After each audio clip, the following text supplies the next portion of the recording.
आता आपण पाहत आहोत अध्याय 24, गणेश पुराणातील अध्याय 24. आता गॅप पडलाय मध्ये बराच आणि पुढचा अध्याय आपण करण्याआधी मागचा थोडासा रिकॅप पाहूया की बल्लाळेश्वर हा जो भक्त आहे ईश्वराचा, ज्याचं मंदिर म्हणजे लहान बाळ आहे, त्याने एक मंदिर तयार केलेलं बापाने मोडलं. त्यामुळे त्याला बापाचा राग आला आणि त्याने बापाला शाप दिला की तू गणपतीचं मंदिर मोडलेलं आहेस. आणि मग नंतर आई म्हणाली चल बाबा घरा. मग त्याला गणपती प्रसन्न झाले. मग आई अगदी घाबरून गेली, म्हणली माझ्या नवऱ्याला तू असं काही शाप देऊ नको, त्याचं अंग बधीर झाले, त्याला बोलता येत नाही, अंगाला क्षत पडली, त्यानं शाप दिला होता आपल्याच बापाला. तर तू आता घरी चल. तो म्हणला कोण, कसलं घर, मला काही आता यायचंच नाही. कोण बाप म्हणे, माझा एक आप्त फक्त गजाननच आहे, ज्यानं देवाचं मंदिर मोडलं, अवहेलना केली, त्याला मी ओळखत नाही, त्याला आपला शाप भोगायलाच लागेल. आणि आईला म्हणला तू आपला स्त्री धर्माप्रमाणे तिची नवऱ्याची सेवा कर. पुढच्या जन्मामध्ये तू राज्यकुळात राजाच्या कुळात जन्माला येशील तेव्हा तुझं नाव कमला असेल. आणि आता जो तुझा पती आहे तो पुढच्या जन्मी तुझ्या पोटी येईल, त्याचं नाव दक्ष असेल, पण तो जन्मताच मुकाबहिरा असेल. आणि त्यामुळे वडील त्याचा घरातून बाप हाकलून देईल म्हणे त्याला. वडील आधी तपश्चर्या करतील आपल्या मुलासाठी आणि काय होत नाही तेव्हा हाकलून देतील. आता हा मुलगा जन्मतात आंधळा, मुका बहिरा, कुबडा असा झालेला आहे.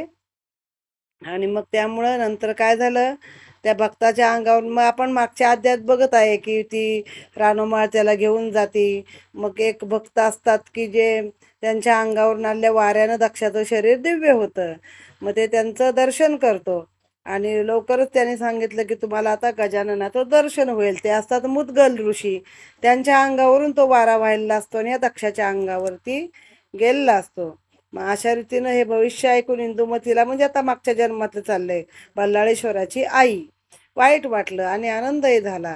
कारण तो गेला दक्ष विमानाने महान हे आपल्या माहेरी घरी निघून आली. इकडे विमान येऊन त्यातून बल्लाळ आहे तो मात्र स्वर्गाला गेलेला आहे.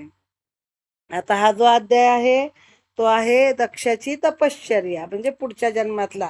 हा ज्या बल्लाळाचा बाप होता, ज्याने त्याला मारलं होतं, पूजा करायला बसतोय सारखा म्हणून, आणि गावातल्या लोकांनी सांगितलं की आमची मुलं पण नादाला लावतोय, तुमच्या मुलाला सांभाळ. त्यानं बापानं पोराला मारलं आणि त्याचं मंदिर उद्ध्वस्त केलं. ती ही कथा आपण पाहिली. आणि आता हा दक्ष जो आहे तो तपश्चर्येला गेलाय. आता भीमराजाचा हा मुलगा आहे दक्ष. भीमराजा विश्वामित्राला म्हणाला, महाराज त्या दक्षाचे पुढे काय झाले. नाही, या भीमराजाला आपण सुरुवातीला पाहिलंय, त्याला पण असा कुष्ठरोग झालाय आणि तो वनात येऊन राहिलाय आणि तो आता तिथे ती कथा आपली चालू आहे. विश्वामित्र सांगू लागले, कौंडिन्य नगराजवळ एक मोठे वन होते. त्या वनात स्वच्छ पाण्याचे एक सुंदर सरोवर होते आणि त्या सरोवराच्या तीरावर गजाननाचे एक जीर्ण देवालय होते. त्या मंदिरात जाऊन दक्षाने 12 वर्षापर्यंत गजाननाची मानसपूजा षोडशोपचाराशी केली. अशी 12 वर्षे आणि त्यातील 21 दिवस गेल्यावर उत्तर रात्री दक्षाला एक स्वप्न पडले. स्वप्नात त्याने एक प्रचंड हत्ती बघितला. त्या हत्तीने एक मौल्यवान रत्नमाला त्याच्या गळ्यात घातली आणि त्याला सोंडेने उचलून आपल्या पाठीवर बसवले. नंतर तो हत्ती गुड्या तोरणाने सुशोभित केलेल्या एका नगरात त्याला घेऊन गेला. जागा आल्यावर दक्ष त्याला आईजवळ गेला आणि तिला नमस्कार करून त्याने आपल्याला एका नगरात घेऊन गेला. जागा झाला त्यानंतर स्वप्नातून. मग आपल्या आईला नमस्कार केला आणि आपल्याला पडलेलं स्वप्न त्यानं आईला सांगितलं आहे. ते ऐकून ती म्हणाली, बाळा तू धन्य आहेस.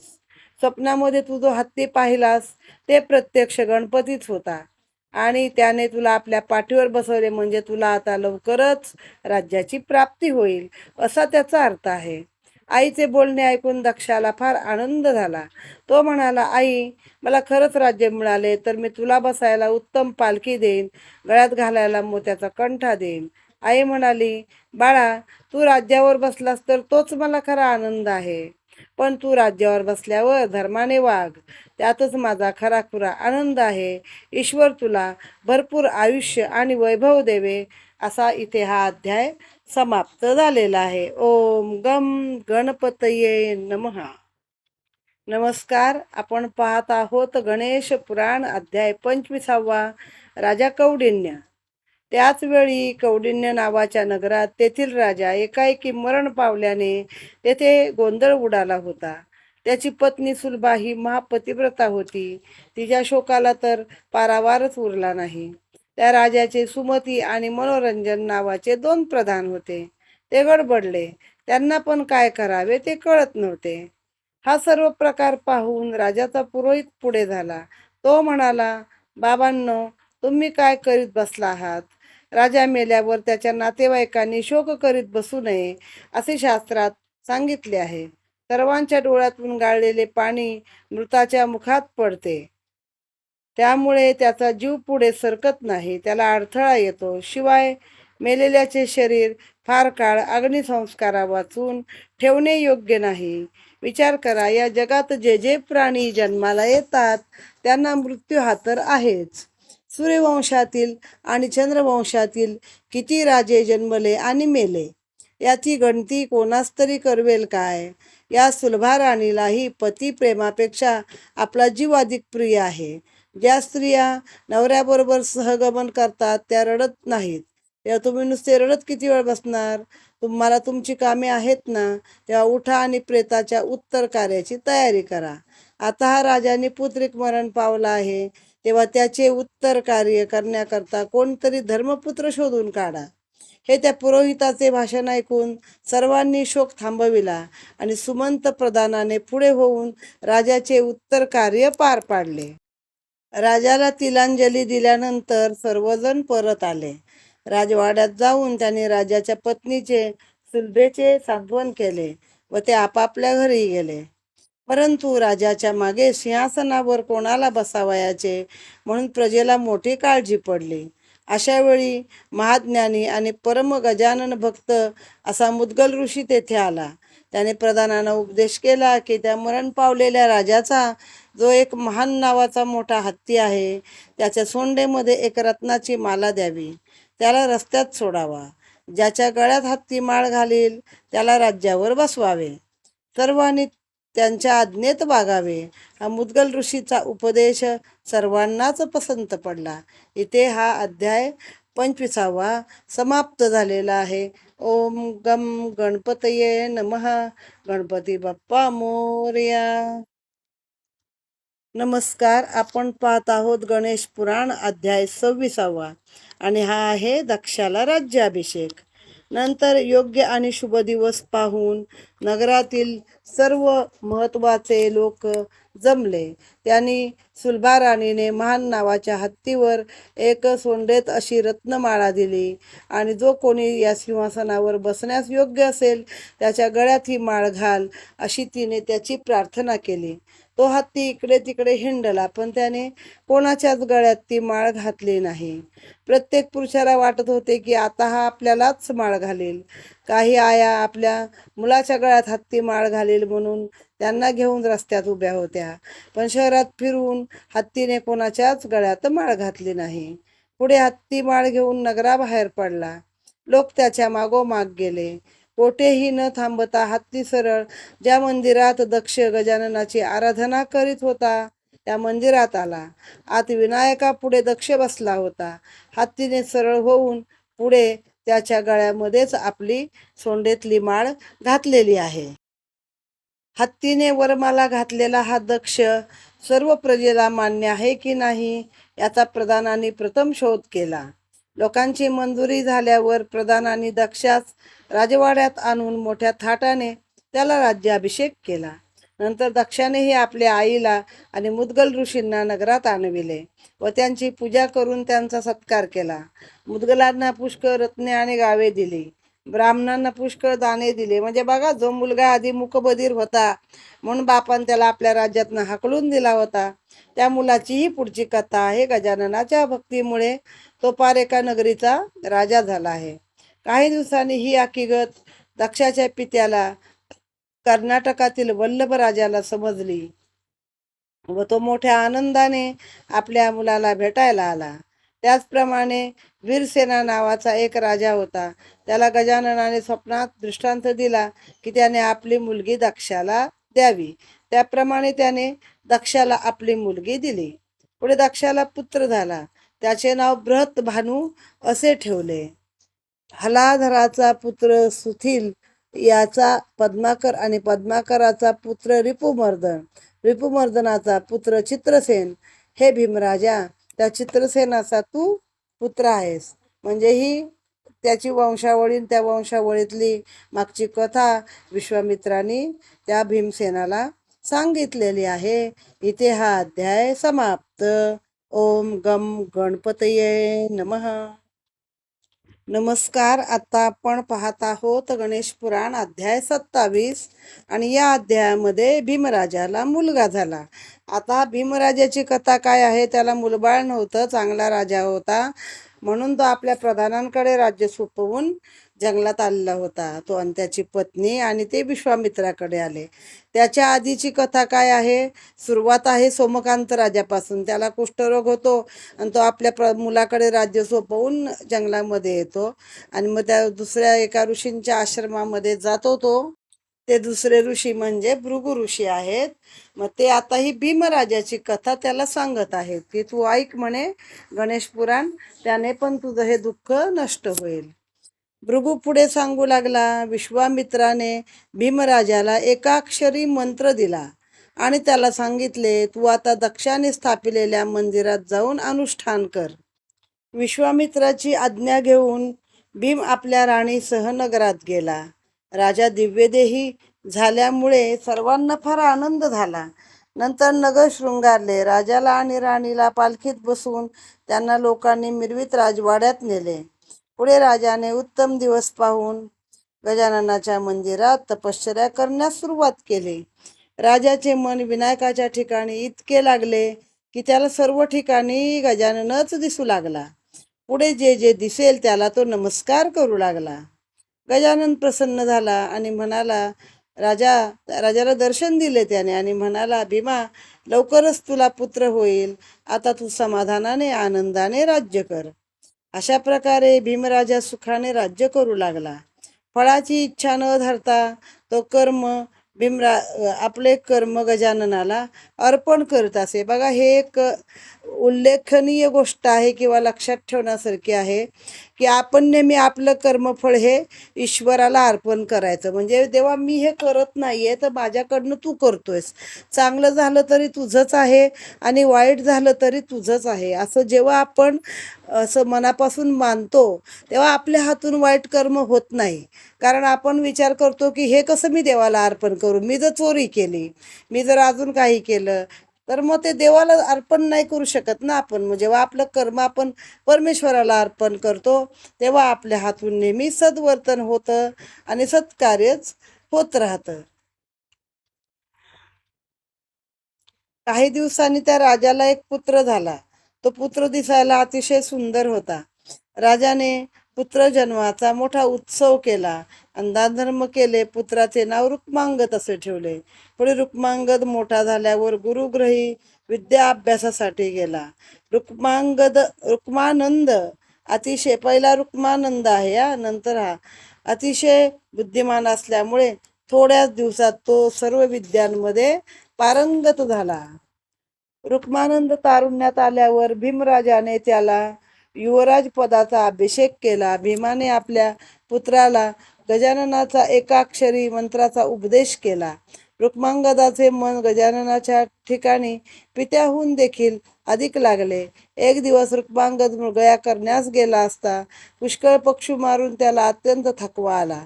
विश्रांतीसाठी एखादे स्थान शोधित असता त्याला एक ऋषींचा आश्रम दिसला आहे. असा हा अध्याय समाप्त.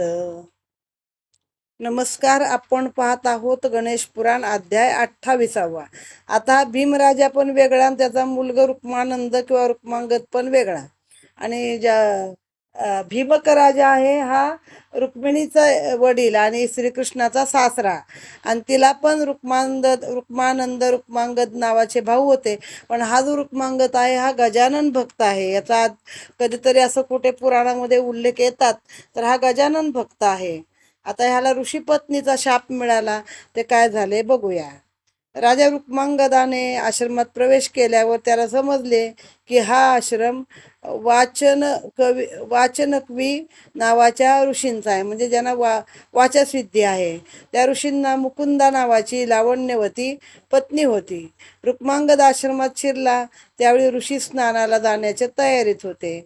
राजपुत्राने त्यांना नमस्कार केला. ऋषी म्हणाला, राजपुत्रा, तू येथे विश्रांती घे, तोपर्यंत मी स्नान करून येतो. तोपर्यंत माझी पत्नी तुझे आतिथ्य करेल. असे म्हणून ते ऋषी स्नानाला गेले. ऋषी गेल्यावर तहान लागल्यामुळे रुक्मांगदाने मुकुंदेपाशी पाणी मागितले. त्या रूपवान राजकुमाराला पाहिल्याबरोबर मुकुंदा काममोहित झाली. म्हणजे ऋषींची पत्नी खरं ती, पण माणसाचं मन आहे ना, एवढा सुंदर राजकुमार आहे, राजा आहे, त्याकडे सगळी संपत्ती आहे, तर हिचं मन ऋषीवरचं उठून त्या राजपुत्रावरती गेलं. ती राजपुत्राला म्हणाली, महाराज, आपल्याला पाहिल्यापासून माझे मन आपणावर मुग्ध झाले आहे. आपण माझी इच्छा पूर्ण करून माझे मन शांत करावे. ते ऐकून रुक्मांगदाला दुःख झाले. तो थोड्याशा रोषाने म्हणाला, रागाने, हा ऋषींचा आश्रम आहे म्हणून मी येथे आलो. असं काही इथे असेल याची मला कल्पना नव्हती. आपण कितीही सौंदर्यवती असलात तरी परस्त्रीच्या ठिकाणी माझे मन कधीही आसक्त होणार नाही. मला तहान लागली होती खरी, पण आता तुमच्या हातचे पाणी पिण्याची देखील माझी इच्छा नाही. असे म्हणून तो उठून बाहेर जाऊ लागला. तेव्हा त्याला अडवून मुकुंदेने त्याचा हात धरला आणि म्हणाली, जो बलात्काराने परस्त्रीवर हात टाकतो तो नरकात जातो, पण स्त्री आपण होऊन जर अनुरुक्त झाली असेल तर तिची इच्छा पूर्ण करण्यात काही पाप नाही. कृतयुगात व त्रेतायुगात तर ब्रह्मदेवाने स्त्रियांना संपूर्ण स्वातंत्र्य दिले होते, पण आता ते थोड्या प्रमाणात दिले आहे. अशा वेळी तू मला डावलून गेलास तर तुझे भस्म करून टाकेन किंवा शाप देऊन राज्यभ्रष्ट करून टाकेन. म्हणजे हे काय जबरदस्तीच झाले बाबा, सज्जन माणसाला काही खरे दिवस नाही. असे म्हणून तिने राजाला बळेबळेच आलिंगन दिले. रुक्मांगदाने संतापाने तिला दूर लोटले. ती मूर्छा येऊन खाली पडली. ती सावध झाल्यावर रुक्मांगद तिला म्हणाला, आपण या अविवेकाने नरकाचे साधन करून घेतात. एक वेळ समुद्र कोरडा पडेल, पण माझे मन मात्र या अनाचाराला कधीच प्रवृत्त होणार नाही. अशा रीतीने धुडकावून लावल्याने मुकुंदेच्या अंगाची लाई झाली. ती रुक्मांगदाला म्हणाली, तू आता माझा असा अपमान करून मला कष्ट दिलेस, तेव्हा तुझ्या सर्व अंगावरती कुष्ठ उत्पन्न होईल.